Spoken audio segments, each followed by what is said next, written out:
Hello to everybody that is joining us as our guests get ready. We are here to talk about, yes, hello everybody. We're here to talk about the fighting mind with our guests of the night. So you have seen these faces before. However, we're going to dive in after a little bit of housekeeping. So if you have questions, feel free to ask them. Do not take it personally if we can't get to all of your questions, but do try to keep them on topic. We're trying to work within a certain time frame. Do consider that before you ask them. And I believe that's about it. I don't really have much to say. I'm going to disappear and hand this off to the professionals. So, Jarl Thorfinn, if you will take over. All right. Hello, everyone. My name is Kelly Long in the real world, and in the SCA, I go by Jarl Thorfinn the Cruel.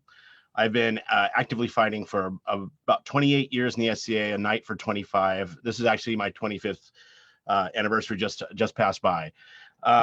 And just to give you an idea about the reasons why I fight is that as a kid, I always fantasized about being like a Viking warrior and all this stuff. And I learned about it through Lord of the Rings and Dungeons and Dragons and Norse myths and things like that. And it just something that resonated with me and I wanted to pursue it. Okay. And so that's kind of what got me into fighting in the first place. What I like and love about fighting, why I keep fighting, is that it's different every time. Okay. So every fight is its own creature. It's its own moment. And there's something about that good fight, and I know almost everyone's had one, right? Where win or lose, that fight was so cool. Like every element of it flowed so well, and it was just like I like to say it's like jazz, right? It's like this organic conversation between the two fighters, where at the end of that, win or lose, you were left with an incredible memory, and that's what one of the fight I pursue. I'm always trying to find that fight again. And the other thing about SCA fighting I love war fighting. And that's one of the things I love is the chaos of war. And I'm drawn to the battlefield. And so, again, with it being different every time, it just makes it so it's exciting and new and keeps my brain engaged. So that's why I love fighting. And I'm going to, hopefully be able to give you guys some information about how I get my mind and things into that. But that's my part for opening. Hi, everybody. My name's Marc Hollingshead. I'm known in the SCA as Marc de Arundel. I'm a Duke out of the West Kingdom. I got into medieval combat because I have been a martial artist my whole life. When I was 7 years old, I saw the first Karate Kid movie and was just captivated. And so I got karate lessons for my birthday and just never stopped. I did Taekwondo, I did Western boxing. I was fencing in college, and one of my teachers was like, "Oh, you fence? Look, I do this." And he pulled out this medieval helmet, and I lost my mind. And so I had to start doing that. And so for me, SCA combat and medieval combat is just an extension of the martial arts practice that has been with me for as long as I can remember. I don't remember a time I didn't train. And so I could definitely consider myself a martial artist first and a medievalist or a reenactor second. That's kind of how I view it. And so for me, fighting, what I loved about SCA fighting in particular was how honest it was. You had to go out and, if that other person is a better fighter than you, or they're having a better day than you, they're going to win. And so it's very, very honest. And for me, the reason I love fighting are there are these transcendent moments where the world kind of melts away and the separation between you and your opponent melts away. And there is nothing but that moment that unfolds, and you're not separate from that moment. There's just this kind of magical thing that happens is transcendent. And so kind of what Jarl Thorfinn was talking about was looking for those moments. When I fight, I'm looking for those transcendent moments. And especially these days, for me, that is good fighting. Those moments that kind of transcend the physical, and there's something magical, and the pursuit of that is what takes me back to the field over and over and over again. There's nothing else that is quite like it. Hi, I'm Duke Felix Arnett from Lochac. Most of you won't know me, but So I was obsessed with everything medieval from the time I was 6. So eventually my dad found the SCA for me. So I've been fighting from the time I was 15. I'm now 32.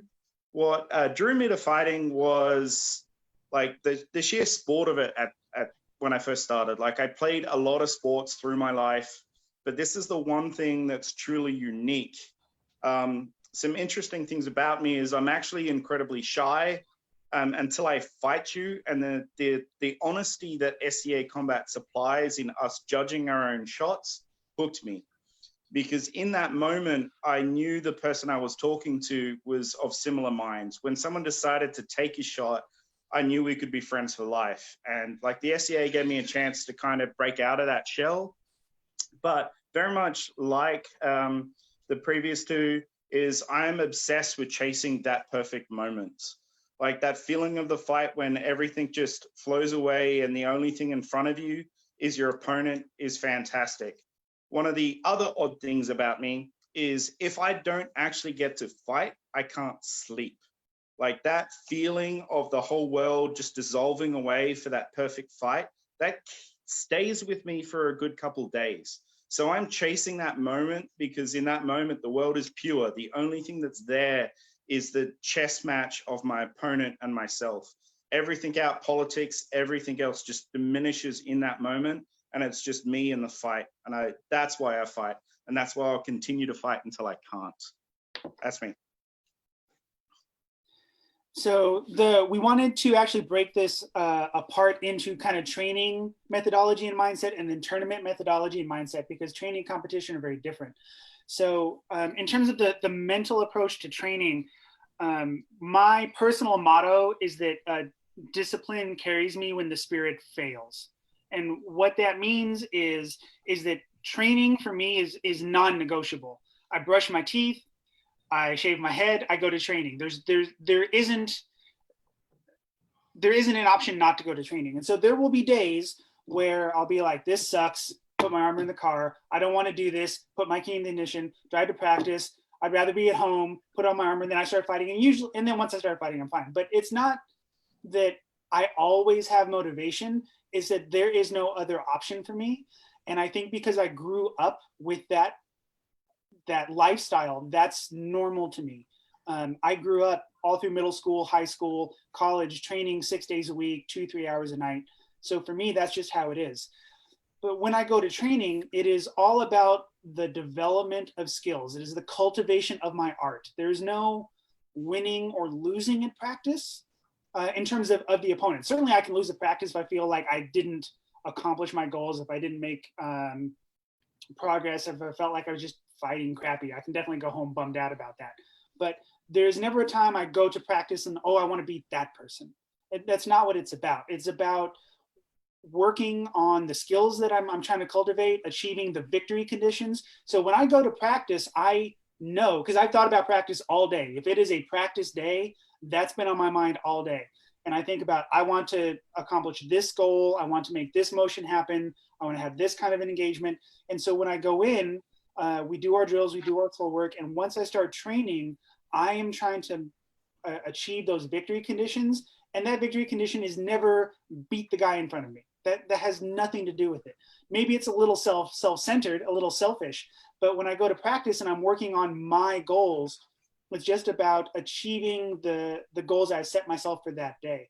And in my mind, practice is actually the purest expression of what we do, because practice is about cultivating the art for no other reason than we're trying to get better. There isn't a prize. There's not an audience watching. All I'm trying to do is put in that blood and sweat and sometimes tears to improve my skill. That's the only reason I'm there. And it's incredibly pure. And I love that. And it gives you a chance to have these long conversations with your opponents where maybe I'm trying this particular setup. It failed the first time. Okay, why did it fail? It failed the second time. What's going on? It failed the third time. It almost worked the fourth time. And then the fifth time it worked. What's the information I got from that?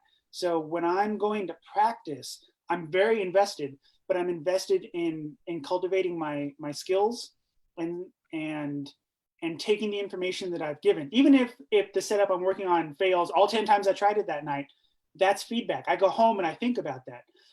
Because I'm primarily a longsword fighter, and there weren't other longsword fighters for the most part in my kingdom, and certainly none in my area. I would go to practice and I would fight Duke Connor, for example, and I would get smashed. And I would go home and I would think about it.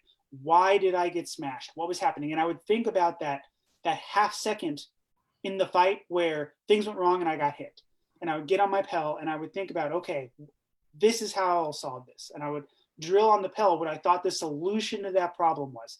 And then I would go to practice the next week and I would try out that solution. And sometimes it worked and sometimes it didn't. And then it'd be back to the drawing board. But it was always about going to practice and cultivating the skills that I wanted. Victory is a side effect of prowess, but prowess is the goal. The skill is the goal. It doesn't matter if you are winning tournaments if they're ugly, right? If there's, that doesn't matter. The skill is the most important thing. And it's really important to have the freedom at practice to fail. Failure is incredibly important, and you learn more from failure than you do from success. If I go out and flat snap somebody at practice 10 times in a row, I probably didn't learn much. But if I can go to practice and I can have enough ego that I want to get better, right? You're not egolessness. You're there because you want to get better. But I'm in charge enough of my ego that I can take risks and fail. Right? I'm going to try this new motion and it's going to get me hit. I'm going to try this new motion and it's not going to work. I'm going to fail, but I'm going to learn. And I have to give myself the freedom to do that and not be invested in the outcome of practice fights. And it's also important that you are practicing with people that you trust, because it's really hard to make yourself vulnerable around people that you don't trust. That's why healthy practices are so important. I know if I go fight Thorfinn or Felix, if I'm trying something and I'm having a crap day, or they hit me a little bit more often than normal, they're not going to judge me later. They might ask me what I'm working on because they've seen me fight differently, but I can be comfortable being vulnerable, failing in front of them. And that is an incredible gift from your practice partners. And so it's also important to try to extend that generosity to your partners at practice, because we should all be there trying to get better. That does not mean you don't have hard fights. You definitely go to practice and have hard fights, but you have those fights in the service of increasing your skill. And that's kind of my mindset with practice. I'm always looking to improve at practice, and I can be very driven. Sometimes people say that I seem very intense or even grim at practice because I'm so focused on improving, but it's really not about beating anybody else. The only person I'm ever in competition with is myself, and trying to be a little bit better today than I was yesterday. And that's my rant on practice mindset. All right, cool. All right, so to start off with, I'm going to make the bold statement of the Order of Chivalry is the biggest group of failures we have. And what I mean by that is that the difference between everyone going to training and the Shiv is the Shiv have failed for years. They take that information and they use it to get better. We are the biggest group of failures. We allow ourselves to fail. That's how we move forward.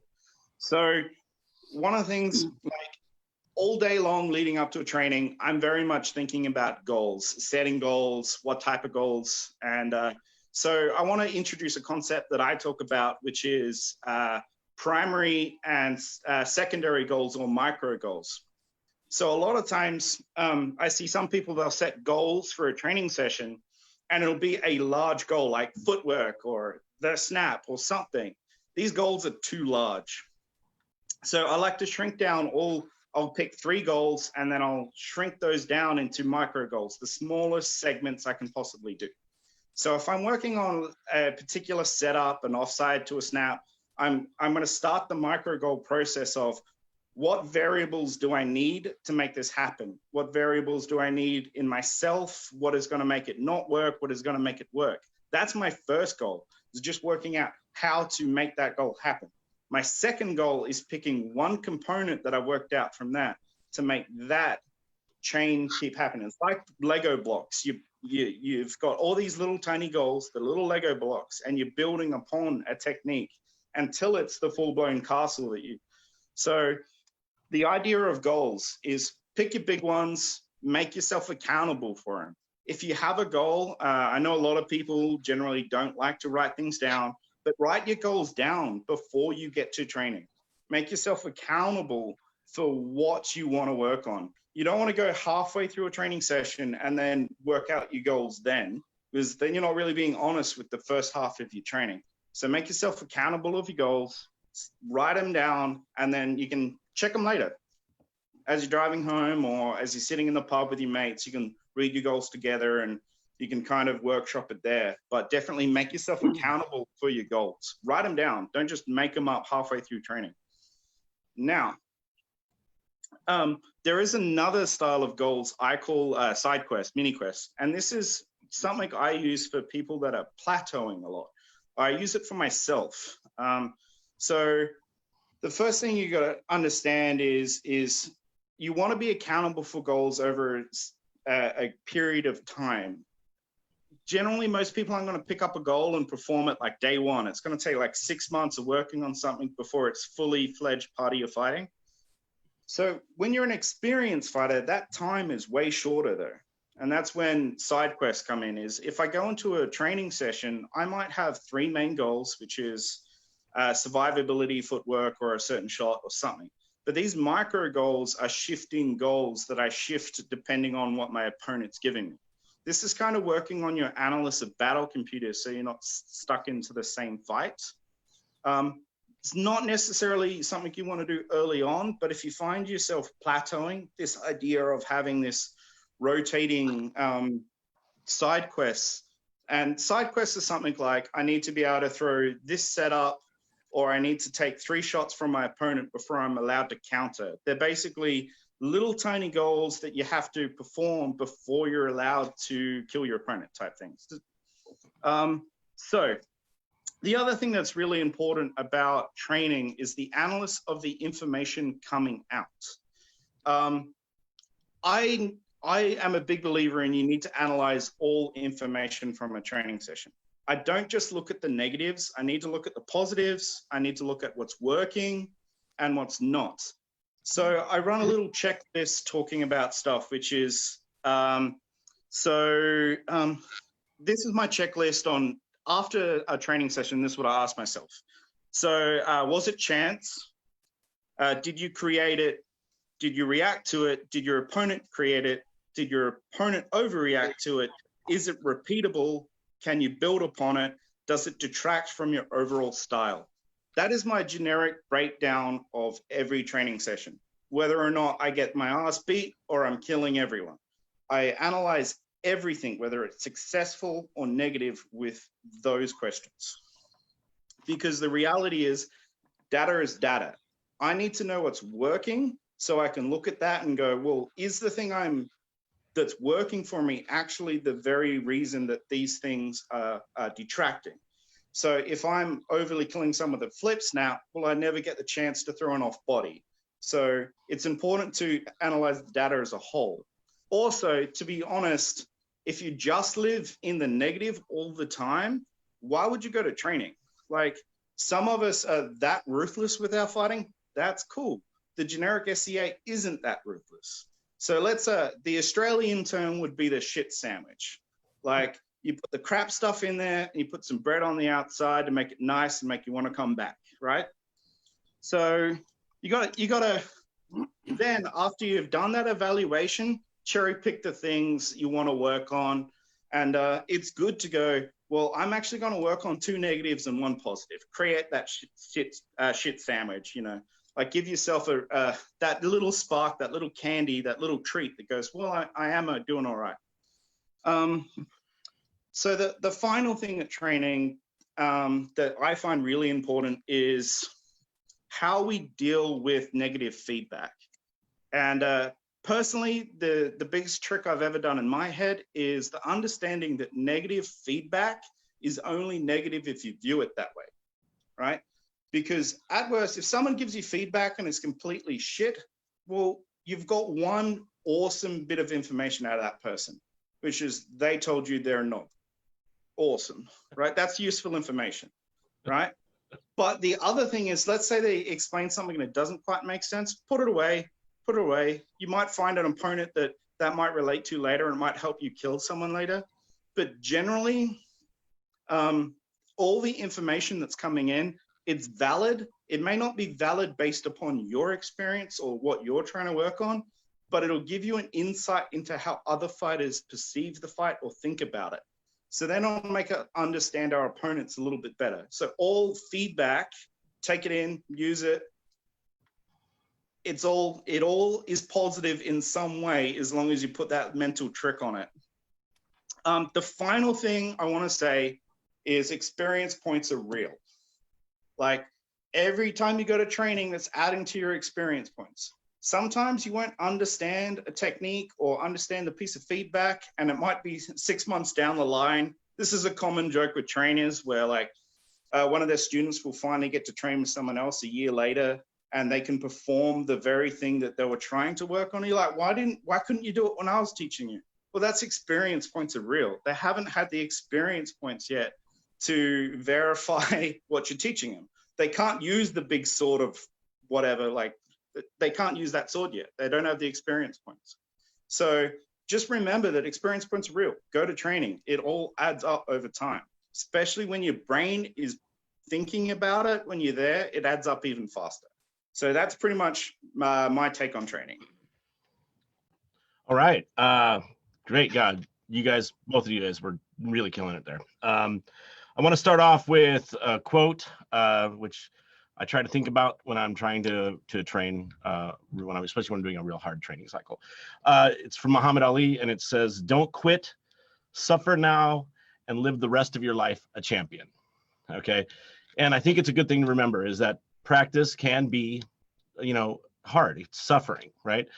One of the things I first think about is what do you want out of fighting?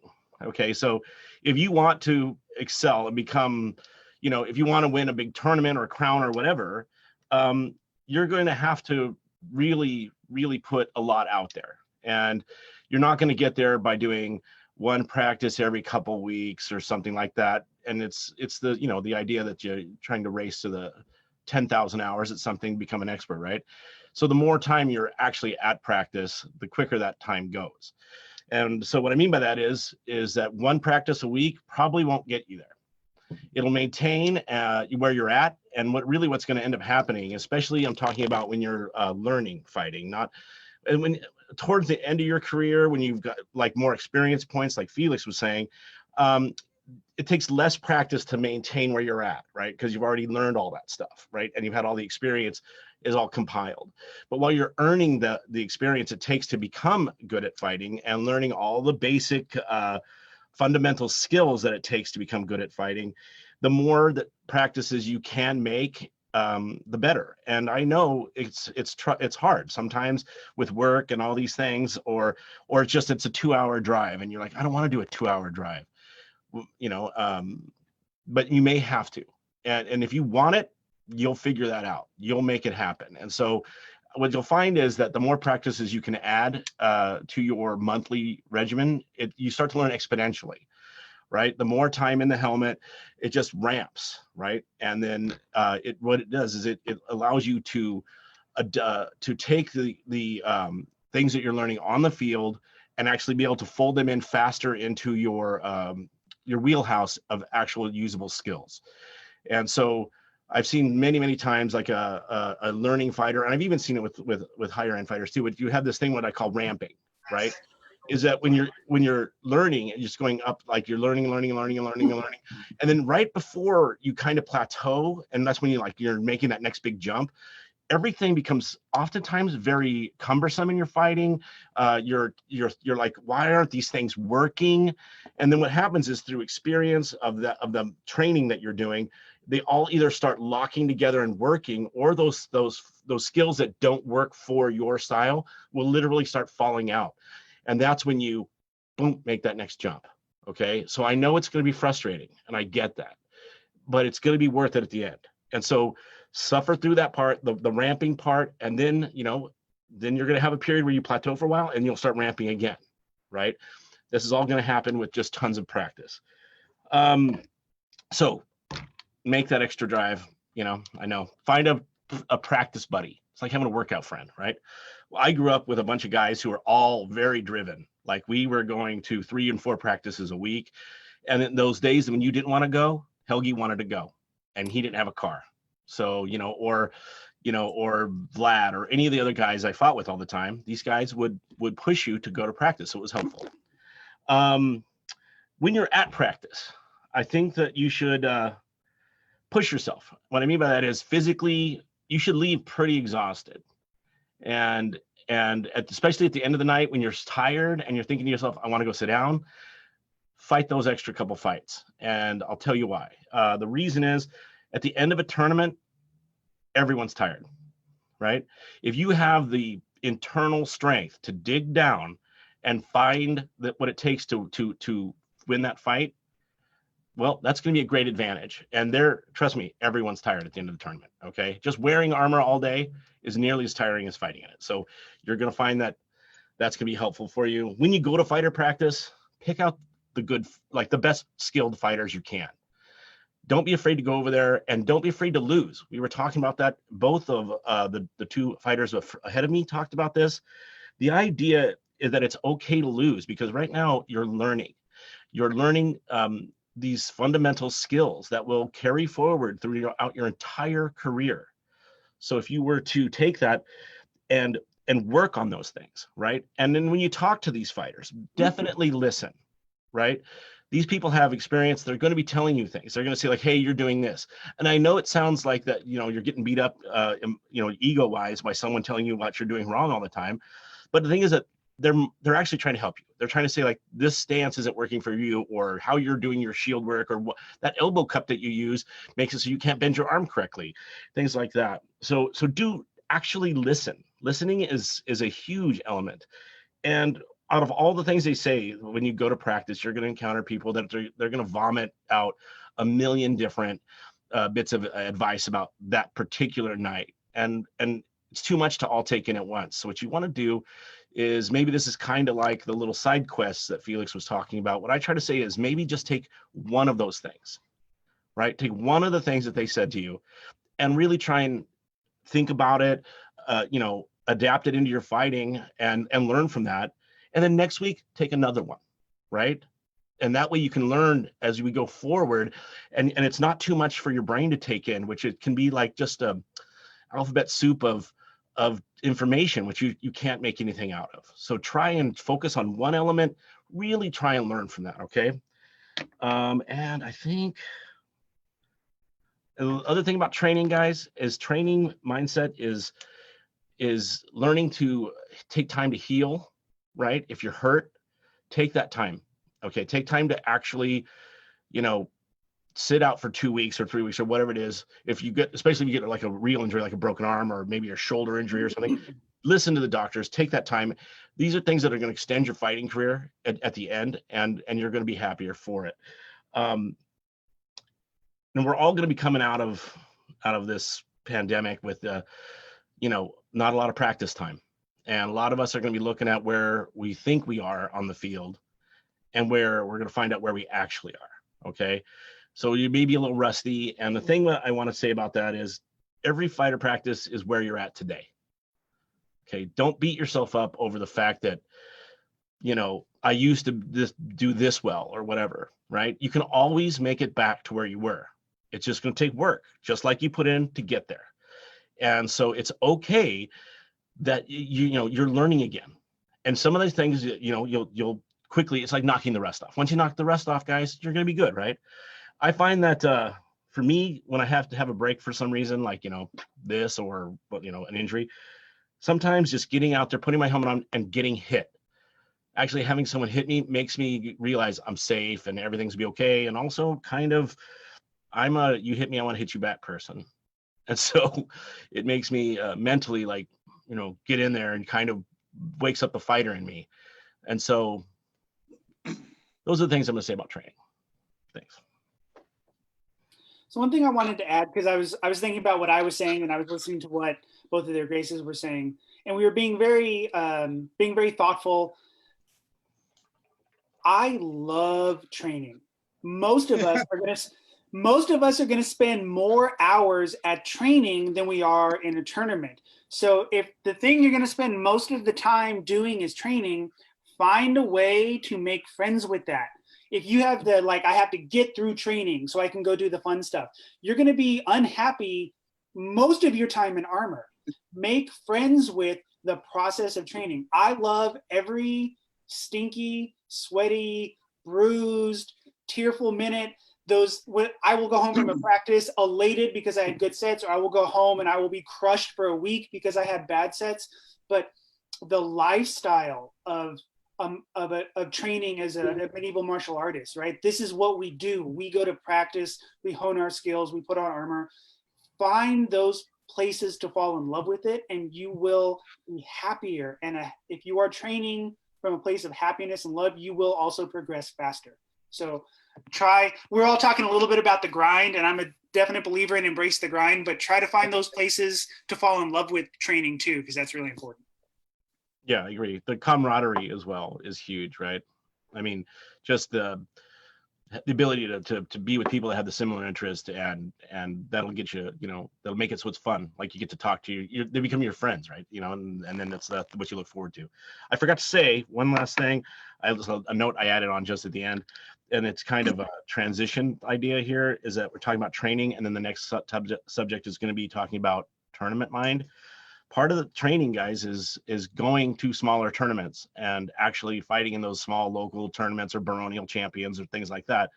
Because how do you get good at an activity? You do it. And so you can't just become a good tournament fighter without being in tournaments. So take, on a weekend, go to that small tournament, and it'll also kind of help you mentally know where you're at. You'll see how you do against other fighters, right? So when you're fighting only the same 10 guys or whatever at fighter practice, you can kind of forget, right? Especially when they're all very good, you forget where you're at. And then, so it's a good way for you to get kind of like, oh, okay, I'm doing all right. I'm actually learning here. So take that and go to those small tournaments. Cool.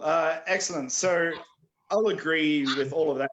And one thing I want to say is the whole idea of falling in love with training is perfect. Like, really, I've been known to be on the pickup field, and someone will be like, there's a tournament on, and I forget. I'm still at the pickup field an hour later. I just never got to the tournament because the pickup field was so much fun. Like, I love training and I love pickups, and I love the chance of getting another chance at it. It's the one thing why training is so pure, is you get another chance as well. Like, you can work on something, have a couple sets, go away, have some water, come back to it. Or in a tournament, it's real. Like, you have a bad day, you have a bad day. In training, you have a bad day, you can bring yourself back together, and you can train bringing yourself back together and going back to it. One thing I did forget is also, when you are at training, there is some point that you should work on trying to control your breathing. And I know that sounds really interesting, but watch a high-level fighter fight a bunch of newbies for an hour, and he'll pop his hat, no sweat, no nothing.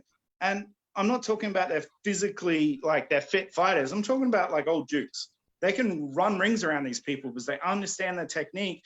And at no point does their adrenaline spike and they're panicking to fight. They're in control of it. Watch that same Duke go fight another Duke. They get 3 sets before they're gassed out. Train to breathe. Go into your fight, and anytime you catch your heart rate jumping, leave the fight and try to relieve the tension in a fight, because that's the tension making you scared, or you restricting your chest that's making you like that. Generally, most of us can run, but in a couple fights, we're gassed out because we're not controlling our breathing. We're scared of someone trying to hit us.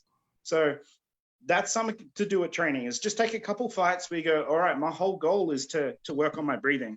I'm going to not be panicked. If I catch myself getting hyper active and I'm trying to throw all the stuff at them, come back from the fight, recenter, learn to breathe. That's really important. It really is. And it's probably, I personally think most people forget about it. We just go, get fitter. And you're like, well, you can get fitter. But if you're always bringing that tension to a fight, you're going to gas out. You'll stop breathing. The amount of times I've heard people fix the problem by chewing gum as they forget. Well, also, how about learning to breathe with what you're doing is another way of looking at it. So we're going to talk about tournaments and tournament headspace. So the first thing for tournament headspace for me is tournaments are just a moment in time. There will be another one. Realistically, they are just a perfect time to evaluate what I'm doing at training, really, is they help with that training process. There will be another one. So if I don't win, it's okay. There'll be another one. So I'm a, sorry, frog in my mouth. I'm a big believer in not really amping myself up to win a tournament. I go out there to test what I've been doing in training. I'm never going out to win a particular tournament. I also do not train for tournaments. I train to be the best fighter I can be over a series of years, right? So I train 3 times a week. I'm not stepping up to go to a tournament. I'm not changing what I'm doing. I am using tournaments to evaluate my trainings. So there are a couple things that I do in the tournament things, and I'm going to leave most of the tournament chat to the other guys because they're probably, you know, they've been fighting for longer than I have. They've probably got a better take on this. But tournament headspace to me is there's always going to be another tournament. That's important. It really is. I'm not going to sell myself in one moment just to win a fight. Like, there'll be another one. I'll use that information. I'll get better at training. So a couple things is I don't watch my opponents when I'm fighting. That builds tension in my fights. I ignore their existence. When I'm at a tournament, in between fights, I'm on a chat, blasé. I'm not thinking about the fights.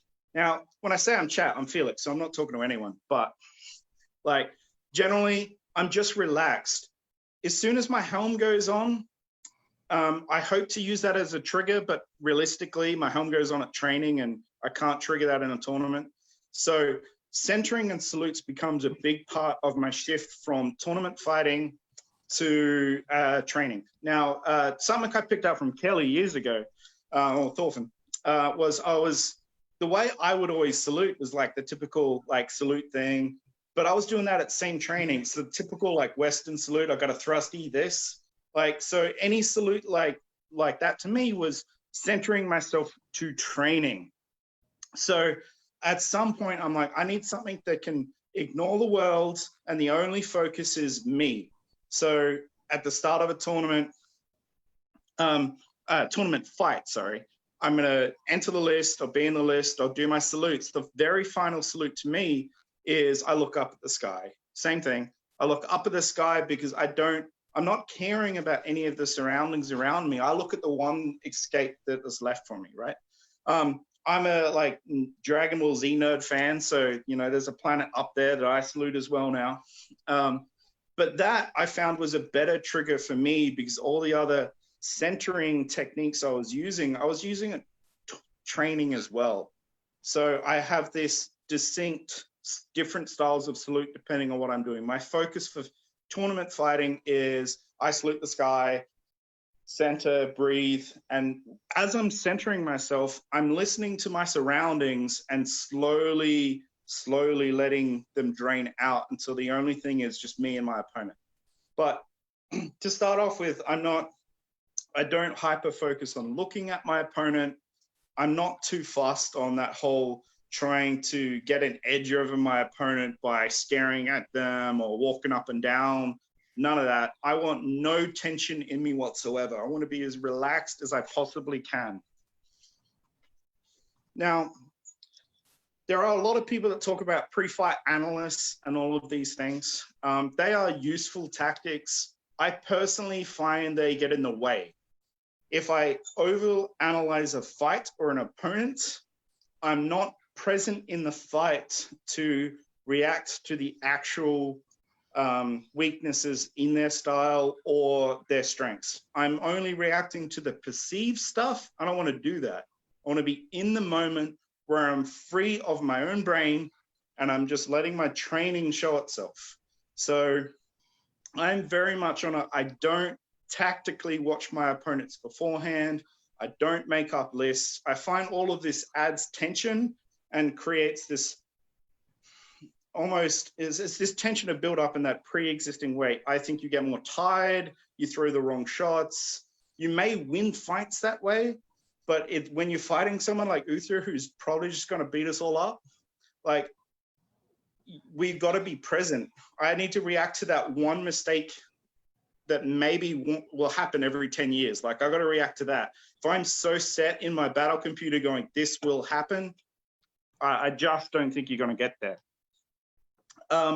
Second thing about that is I also, like I was saying, I don't train for an event. So I don't analyze my opponent leading up to an event. I'm just in the moment.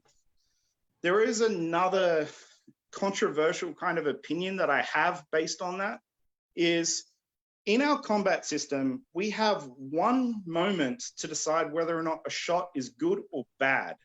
If I spend a month planning how to beat someone and they throw that one shot, honestly, I think the chances of our brain deciding to not take the shot are way higher than if I was just present in the moment. If I spend all my energy pre-planning everything about that fight and it doesn't go that way, or at a split second to make that decision that I was bested. And to be frankly, I see it end poorly a lot, where there's a lot of questionable judgments with that style of heavy focus on this will beat that guy. Because it's almost like, so slightly controversial, that's my opinion. I prefer to be present in the moment. I think it allows for a cleaner fight, a nicer fight, and you get to present better targets. So I personally think the over-analysis of your opponent is a negative. Now, those skills, though, do create better fighters in training. Like, I can use that and they become the mini goals in training to further the depth of my skill set. Centering and salutes, just reading my notes.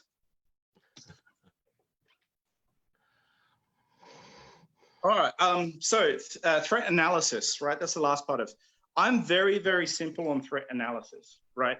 The only thing I care about really is where the threat is and the fastest shot they can throw from that position. That's it. I don't really care what combos people can throw or anything like that. What I'm looking at is from a standard position, what is the fastest threat they can throw? And that's where my fight starts.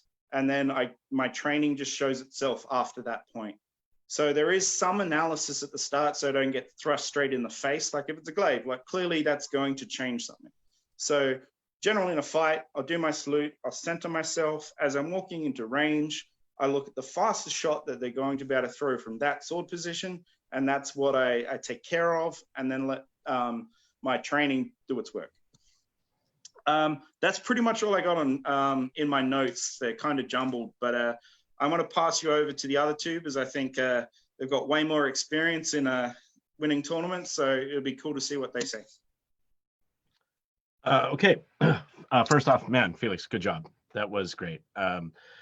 I will be going over similar ideas. It's funny that, friends think alike. Anyway, one of the first things I want to start with is when you're going into a tournament, and especially if you're trying to do well in this tournament, it's best to be in practice. Okay, so you have gone to enough practices to knock the rust off and get all of your skills that we were talking about learning in practice in position, right? So that's huge. Just practice will make you a better tournament fighter. That includes going to the smaller tournaments and all the things we were talking about. I agree with the idea that it's massively important to just be present in the fight. And in order to do this, the tricky element, and I've mentioned this before, is you have to stop caring about winning. And I know that's very difficult because the object of the tournament is to win the tournament.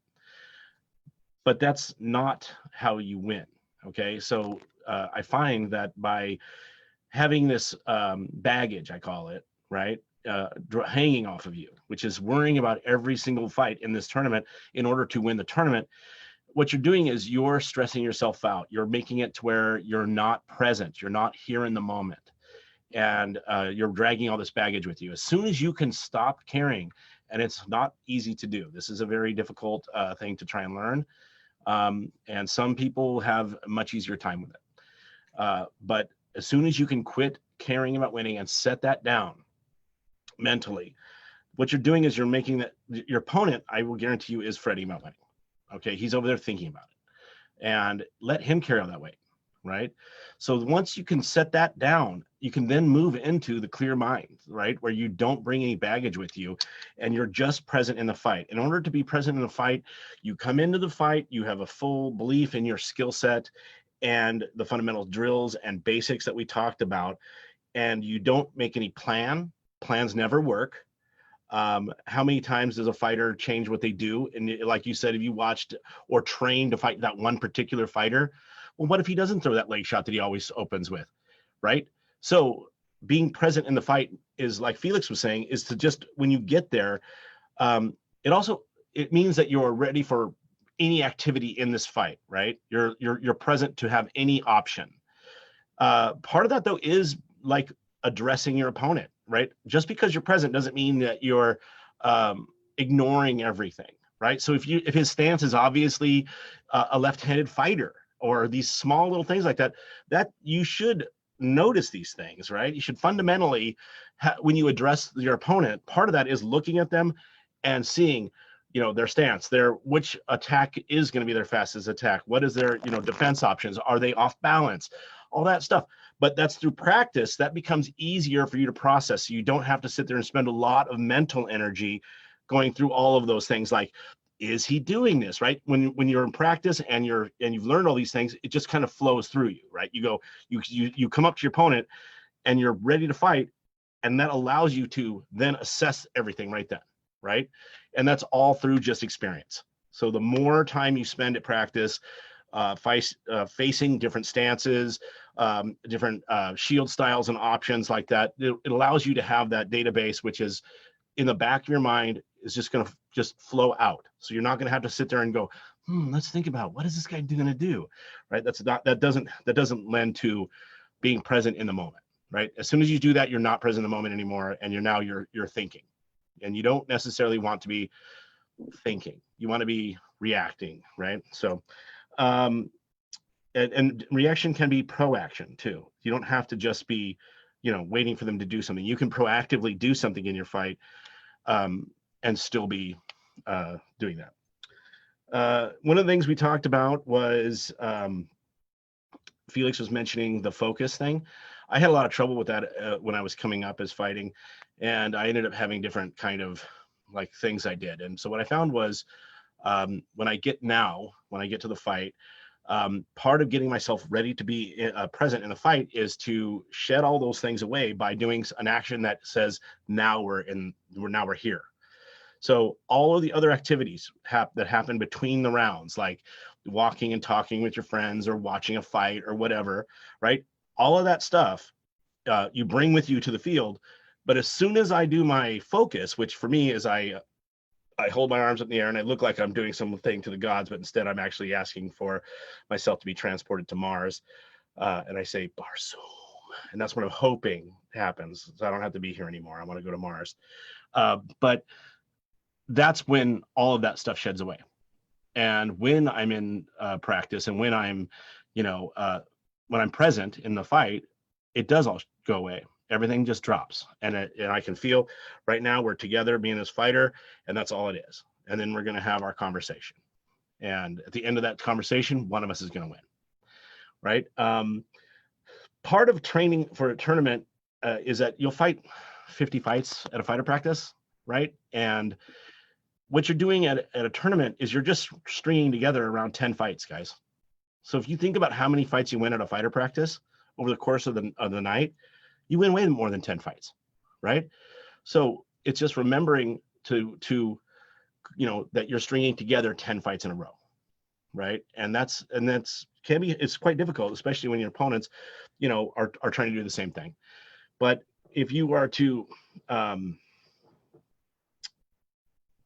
like I said, okay, I'm circling back on a couple things now in my notes. I think that's important to remember, is that over the course of the day, you're only going to fight 10 fights, and you can do it. You just have to be, present in your moment. And like I said, it's jazz. Let jazz happen, man. It's cool. All right. that's my bit about the tournament mind. So I was jotting some notes as people were talking. So because I came from a martial art background first, I had some things that were built in by the time I came into SEA fighting. So I am a big believer of the training camp mindset. I am anxious about performing well in tournaments. So the way I learned to manage my anxiousness is that if I know going into a tournament, I hit every practice I could, I repaired all of my armor, I went to the gym, I made a new sword, I've done every possible thing I could do to prepare, well, then the day's going to be what it's going to be. But if I know in my head, I could have done this or I could have done that, then that anxiety tends to spike. So yes, a physical skill piece as well, but in the lead up to a tournament, I want to know I have done everything I could have possibly done to be ready for this tournament. And then what else could I have done? You know, win or lose, I did everything I could. And so it takes some of the pressure off. And I need that because I'm pretty harsh on myself about how well I do. So anything that takes a little pressure off is really good for me. So the training is really important. The prep is really important. It is both mentally and physically helpful, I think, to take the week before a big tournament off because I tend to lift a lot and run a lot and train a lot. And I just want to make sure I don't have any strains or bruises or things that mess with my motion, that my body has its reserves back. So, and that helps me mentally, right? I'm not fatigued as I'm going into this important day. On the day, the most important thing, and we've all talked about this a little bit, we articulate it a little differently, but the most important thing is to be present on the day. I was lucky in a way. I got, besides all the martial arts training, the first big tournament I ever entered was at Snogwin Coronet. It's a royal list. And I had blown out 2 discs in my back the month leading up to the tournament. And so I was in terrible pain. And so I would go and fight, and I would go and I'd sit down on the edge of my chair and just hold myself very carefully. And then I would go fight, and then I would come back. And I ended up going to finals. I didn't win. Drago won that one. But the lesson that I got from that was how to be fully present in those fights. Because if I let my mind dwell on, I'm in pain, I can't move, this all sucks, I would have crumbled. So I got kind of a boot camp, a crash course in how to get my shit together and be present in every fight.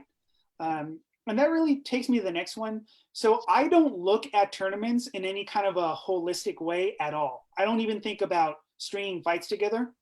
When I go into a tournament, I have to fight this fight. This is the only fight that exists in the universe. This fight right here, it's the only one. And then it's gone and it never existed. And then the next fight. This is the only fight that exists. So in my mind, I don't ever think about I have to do this tournament.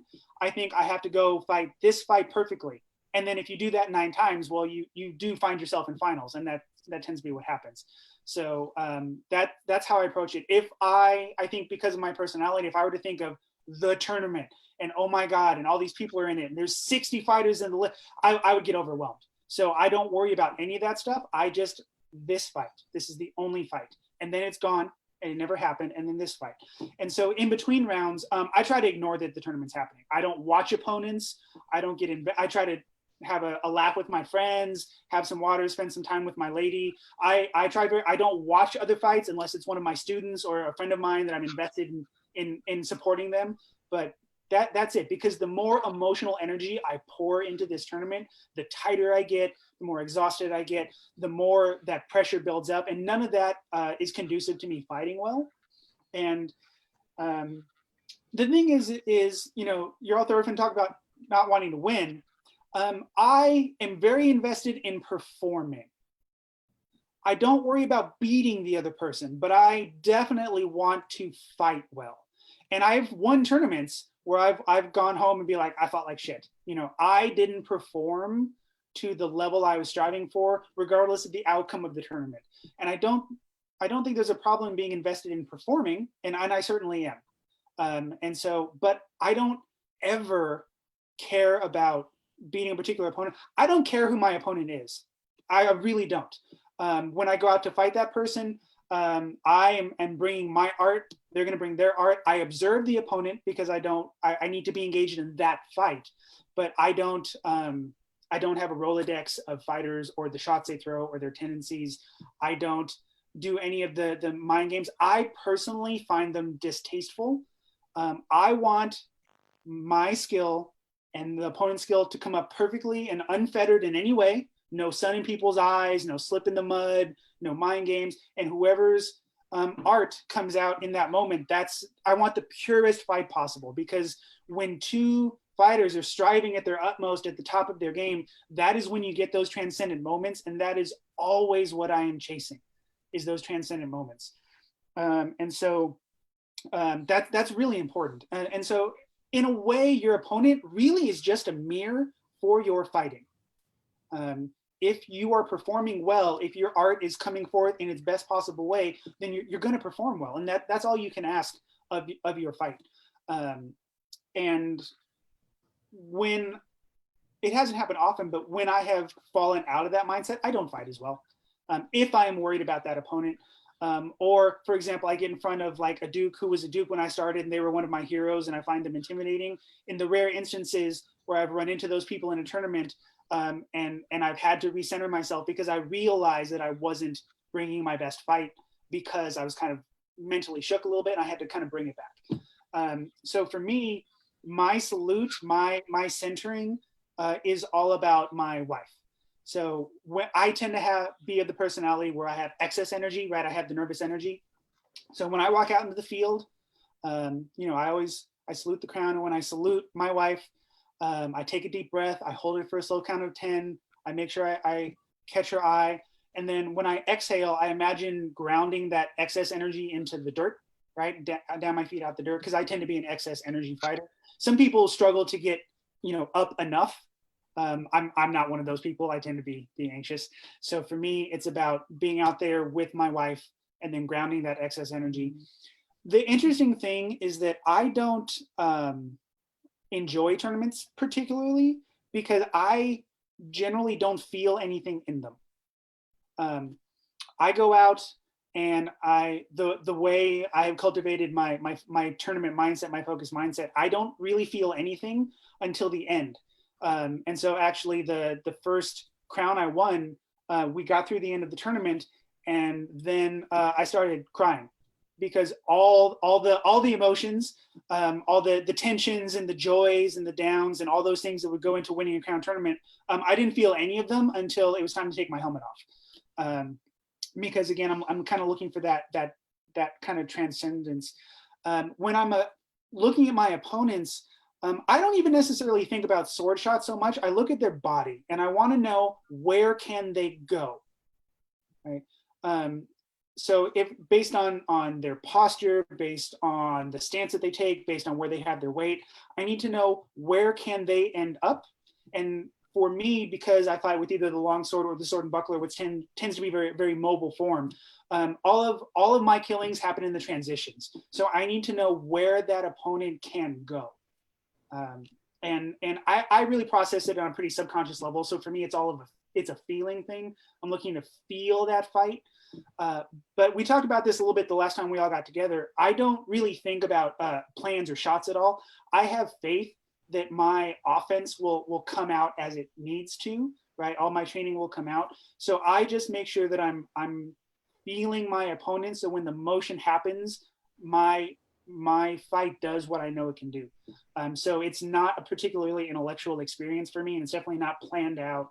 I don't really, and I think both personality wise and because I studied the German sword systems, I think in terms of initiative, right? So I want to control the fight, but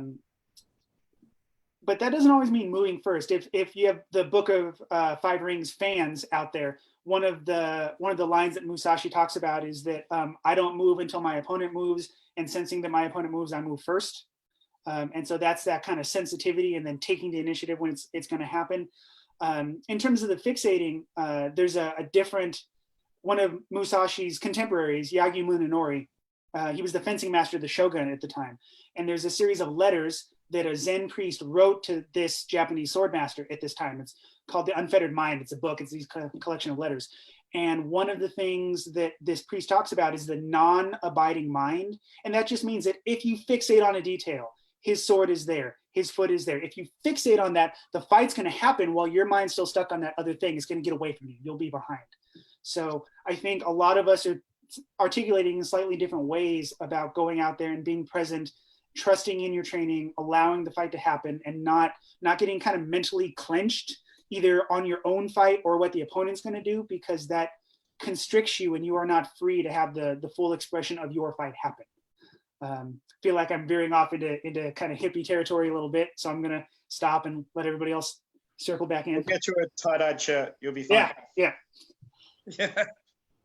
So, yeah, I agree. I always say that when I start getting there, I'm like, hey, man, I'm getting into some pretty deep hippie territory, right? But I totally believe it, though. That's the weird part. I want to say that we were talking about in the middle of the tournament, in the West Kingdom anyway, we have a lot of times we know ahead of time, and they'll come and tell you, or you can go over to the table and check out who you're going to fight next. I don't care. As a matter of fact, I don't want to know. Because this allows me to start having like, building up the ideas, right? And instead like of just having that fight happen organically at that time. Plus, fretting over it isn't going to change anything, right? And so I don't care. The fight's going to have to happen. And so I've my friends that know me, that when I'm in a tournament mode, I'm like, guys, don't come and tell me that garbage. I don't want to know. Right. Yep. And so it's not like I just don't need to add baggage to myself. And so that's one of the things I wanted to say there that reminded me of that. And I was like, yeah, I totally agree with that. It's a thing. Okay. Also, and I wanted to stress, I don't know if I made it, I said to stop caring about winning. And I think that's because it's going to happen organically anyway. Someone's going to win the fight, right? And I didn't want to make it sound like I said you shouldn't want to win. Yep.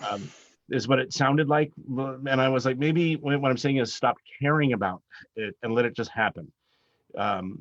When I'm really when I'm present in fighting, I don't remember my fights. And so people will come up to me and they'll, hey, wow, what did you do in that last fight? And I would be, sometimes I'll be like, who did I fight? I don't even remember, right? Because I'm so in the moment right now. My brain is right here, right now. And I can tell when I'm doing good in tournaments, when this is happening, is that I'm not writing anything in memory. Like I've had whole tournaments where I won the tournament and I don't remember any, I watched a video of it later. It was like, whoa, that's cool.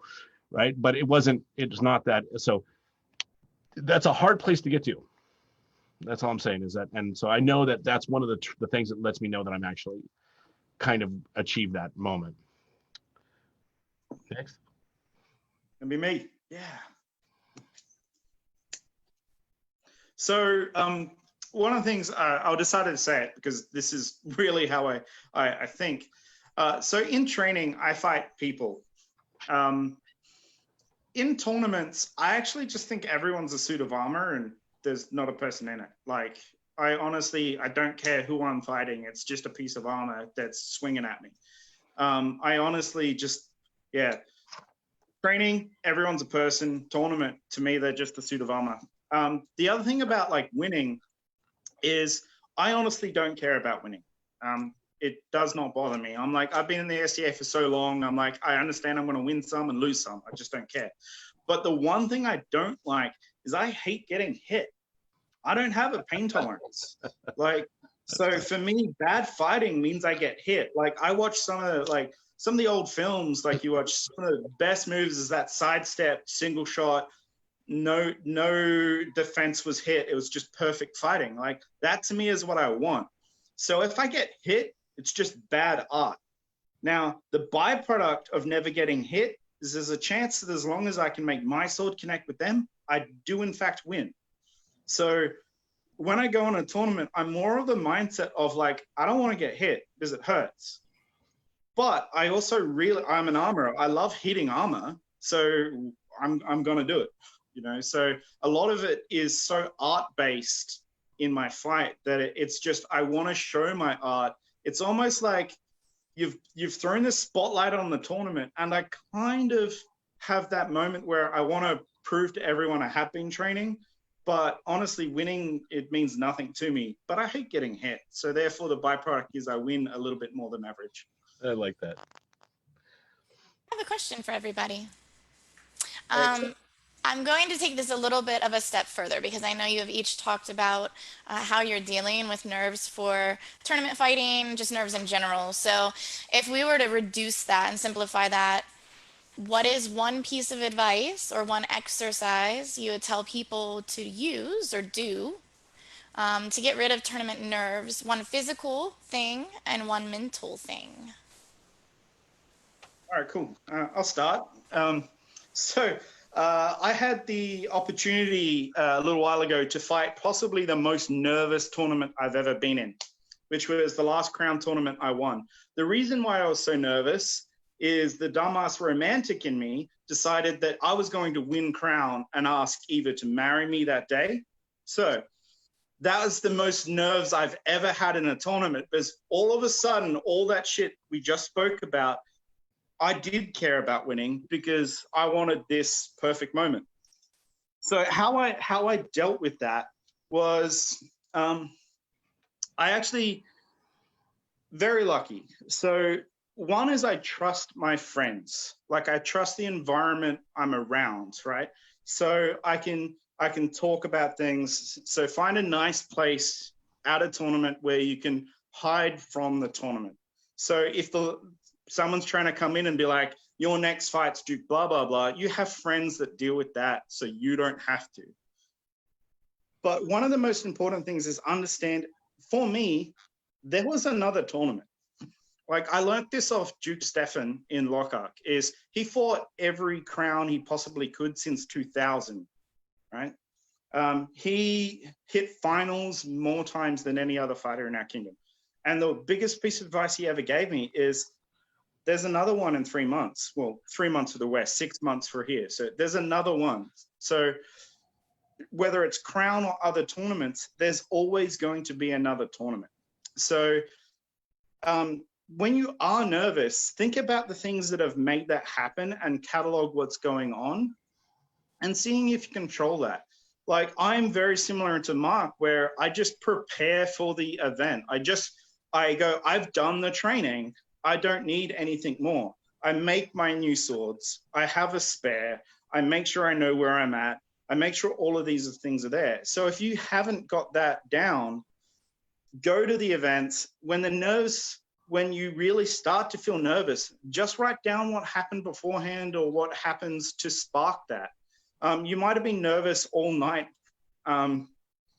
building up to it. So maybe the thing is to shift the nerves. If you're nervous all night, change the environment the night before. Instead of sitting in a hotel by yourself, go to an event where you can not think about it, like have a couple drinks with some friends, create a different environment. But really just find the trigger that's making you nervous, write it down, and remember that there's always another tournament. Like, and a physical thing is, don't get kind of sucked into everyone else's idea on the hyper focus in tournaments. Like one of the harshest things about tournaments and why I go to the no mind approach of fighting is there's always some fighter that is so hell-bent on winning that they're sitting on the line almost shaking, like watching all the fights, heavy focus. Don't go near those people. The people that bring anxiety, just stay away from them. That's kind of all I got. It's more of a workout what internally is making you nervous first, and then try to come up with ways of dealing that, because everyone's a little individual. So my answer is work out what triggered you in that moment and then backtrack it from there. Thank you. Oh, we have another taker. So, I do a lot of what Felix was talking about, but one of the things that I think we have to make friends with this effect is you're going to be nervous. And in fact, a certain amount of escalation, if you're going to go compete in a combat sport, is not only normal, but good for you. So some of it is actually changing the narrative. Are you nervous? Or are you excited? Right? The butterflies in the stomach feeling, depending on the label you give to them, you're going to react to them very differently. So if I go into a tournament where my heavy hitting friends are going to try to club me with a 2x4, I should have some adrenaline because I really don't want them to hit me in the head with a 2x4. But am I nervous? Am I anxious? Am I miserable? Or am I excited? I approach, for example, warfare very differently. I actually revel in the nerves and the butterflies for war because I want to be a little bit more savage in war. So the narrative that I assign to the butterflies, to the tingles in my chest and my arms because the adrenaline's kicking in, the narrative that I assign to that is different because the mindset I'm going into war with is different. I'm not looking to have a nice, pleasant duel with somebody. I'm looking to be a good soldier on the line, smash the bad guys, and achieve whatever my kingdom needs. It's a very different mindset. So the narrative I apply.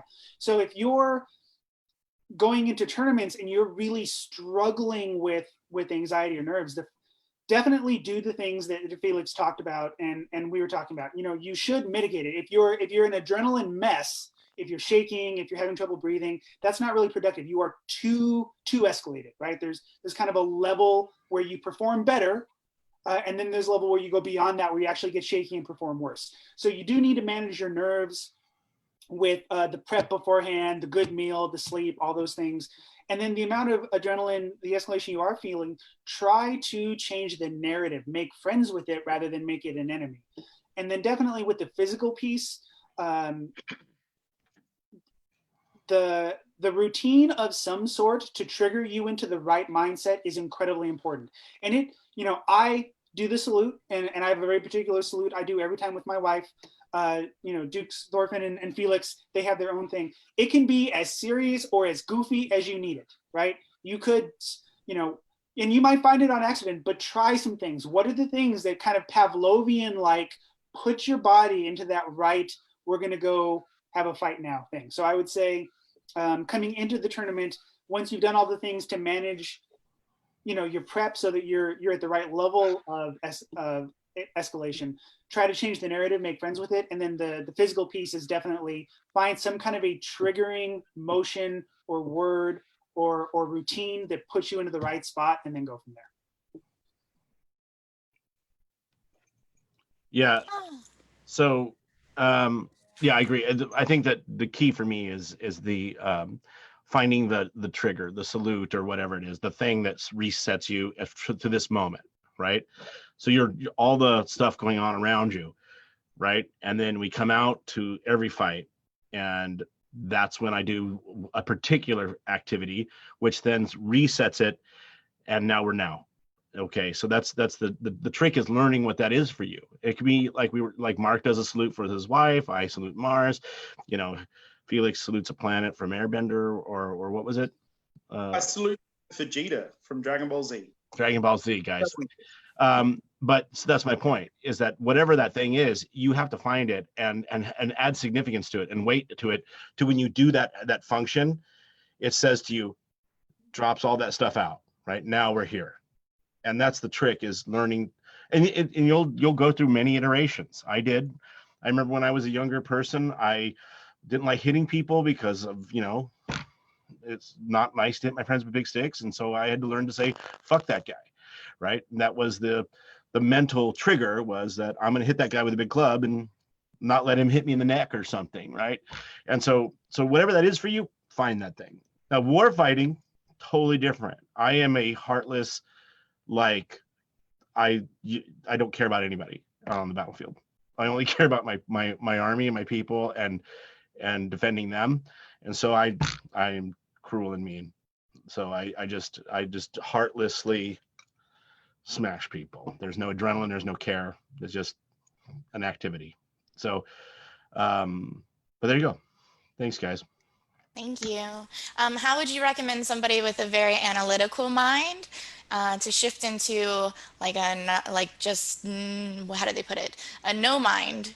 Yeah, the set. present mind. Yeah, the present mind. It's all about repetitive training of finding that. Okay, so if it's meditation or whatever, try and figure out how to step away from that side, right?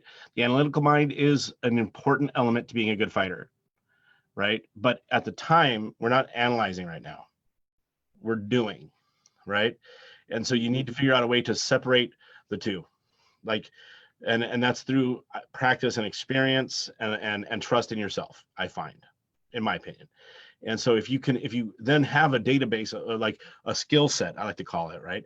Your skill set of your fundamentals, that's going to be what you're building every blow, every step you take, everything, how you address your opponent. All of those things are going to happen instantaneously, and they're going to happen organically, right? So while you're analyzing and practice, what you're doing is hopefully through good practice, adding those into muscle memory and allowing yourself to just have that always with you, versus having to go, I have to step here, right? If you're thinking like, I have to step here, there's too many processes. And even though we're talking about, like, I mean, for a brainwave to go is very short time, obviously, but you do have you have to think it, fire it to your muscles have to react, right?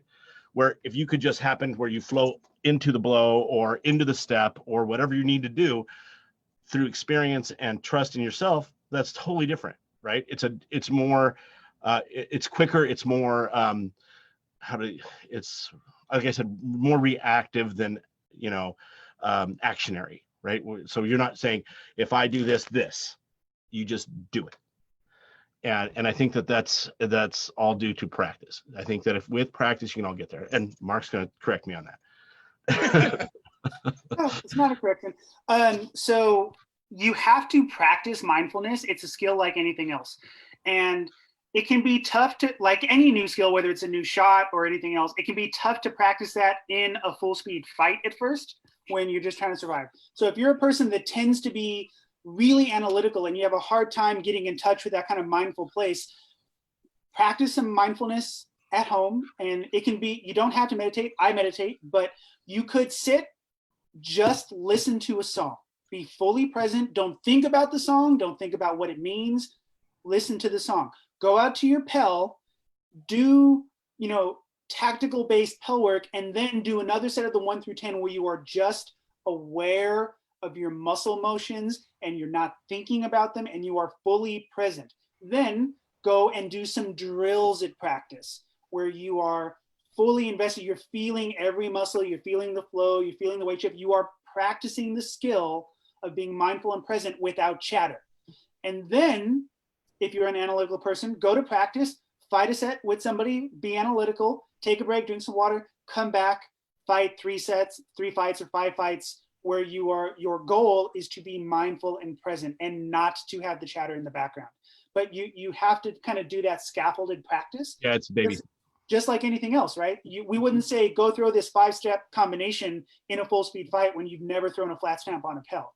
So if mindfulness is tough for you, meditate if you want, do some of those kind of like non-denominational mindfulness activities you can get in public education now, or just practice some pel work and some drills where your victory condition is being mindful and not chatter. And when your brain goes away, because it will, and start chattering, don't beat yourself up. Just come back and do it again. And if you get 1, 2, what should I make for dinner? Okay, start over. 1, 2, 3. Awesome. 1, 2. Oh, what if this? And you come back, and eventually it is a skill that will be easier for you to do. Exactly.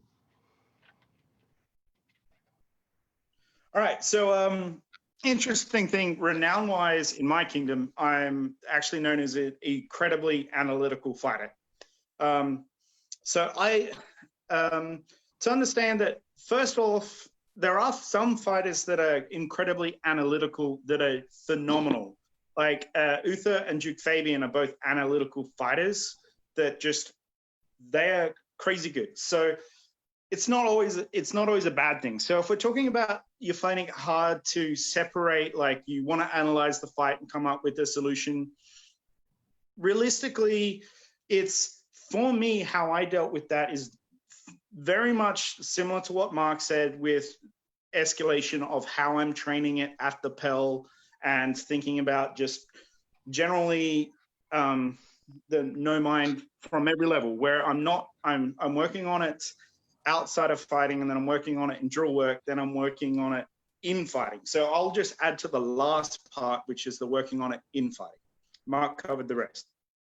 So one of the things that I kind of do is I go in with my goal is to not react to anything in a fight that I know is like so-and-so's normal shot. Like if I'm fighting one of my students and they're always going to throw this shot, I will choose 3 different ways to react to it and kind of build the depth of what I'm going to do.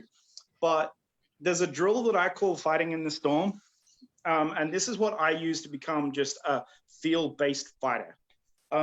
It is basically fight suicide. So like if you're a skilled fighter looking to get to that next level, definitely do this. If you're not a skilled fighter, this is just a world of pain and you don't want to do it because it does encourage bad habits. So in general, most killing happens in the transition through the ranges. Mid-range is where the fight is at its scariest. Mid-range is where every single shot you can throw, you can throw. When you're closer, you lose some. When you're at a range, you lose some. So mid-range is kind of like this sink or swim point. So I will spend 2 fights or 3 fights at a training session where I will go in the mid-range to flow with my opponent. My whole goal is never to kill them because years of training, generally when I enter the mid-range, I'm planning on killing someone and then bailing. So I go in mid-range, I flow with my opponent, and I leave the fight. And I'll just do that for 3 fights. But I will hang out in the mid-range because it's where I really have to flow, and I don't have time to work on any preconceived notions of what my opponent is going to do. I only have what is presented in that moment. Now, when I get closer, though, half the shots are gone, and all of a sudden I only have to worry about this outward L, that it's a little too easy to pre-plan things again. So I just have 3 fights in a training session where I just hang out in the mid-range.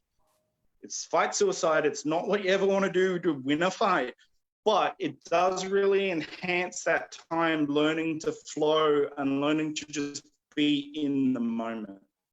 So that's something I do added to all the other stuff. Thank you. That's it. You guys have been wonderful tonight. I can't thank you enough for being here. We've had a lot of good information, and this video will be posted at a later date for people that have missed it, in case anybody's asked that question. So, any parting words before we go? Thank you. This is amazing. Thanks for Yeah. Like, this is the first. You made it super easy. I'm a shy guy, so I didn't really want to do this, but thanks for letting me talk and thanks for putting it together. That's it from me. I'm glad you gave it a shot. Yeah, thank you. But I'll say that although Felix is shy, once you get to know him, he's hilarious. And him and I have like we did like a prom picture where we're like, together and stuff like that. I mean, like, this guy cracks me up. So it's a perfect relationship. Yeah. Everyone needs to learn from that. Yeah, relationship goals, man. Relationship goals. Well, hopefully you will all come back in the future, and if you're willing to allow me to torture you more, we will get that scheduled and put up for everybody. Anytime. I've got a lot of time. It's been great. Perfect. All right. Well, without further ado, we'll say good night, and I hope you have a wonderful weekend, rest of your weekend or week coming up. So goodbye, everybody. Everybody stay healthy. Yes. Bye. Thank you.